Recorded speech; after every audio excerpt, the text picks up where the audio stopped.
Hej, mit navn er Jan. Jeg arbejder ved Opgavekorrektur, hvor vi hjælper studerende med at forbedre deres akademiske opgaver. Tidligere fokuserede vi meget på korrekturlæsning. Det gør vi sådan set stadigvæk, men i dag har vi også et fokus på akademisk sparring under opgaveskrivningen og frem mod det mundtlige forsvar. Du undrer dig måske over, hvorfor vi filmer i de her omgivelser. Vi er et lille team bestående af 4-5 rutinerede vejledere.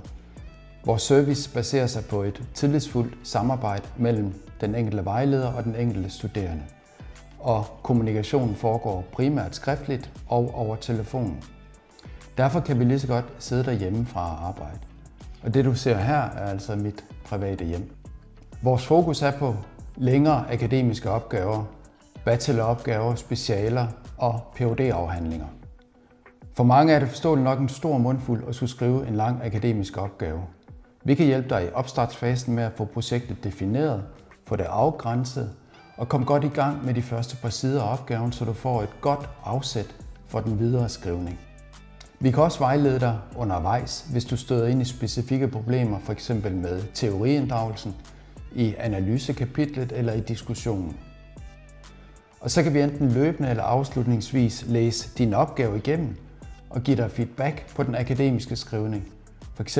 på den røde tråd, på argumentationen, på sammenhængen, på referencehåndtering og på opgavens styrker og svagheder generelt.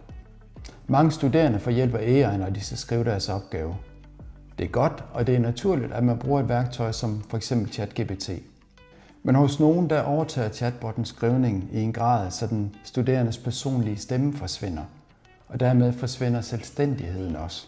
Det er ikke så godt. Vi kan hjælpe dig med at vurdere, om den måde, du har brugt AI i din opgave på, om den er hensigtsmæssig.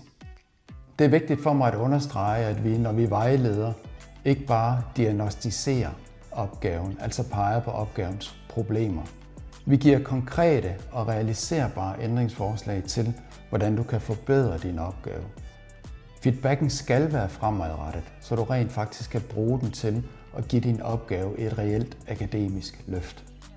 Du kan læse mere om vores pakker, vores services og priser ved at klikke ind på opgavekorrektur.dk. Du er også meget velkommen til at skrive en mail til mig. Jeg hedder Jan, og det er mig, der modtager alle mails, der sendes til mail@opgavekorrektur.dk. Tak fordi du så med.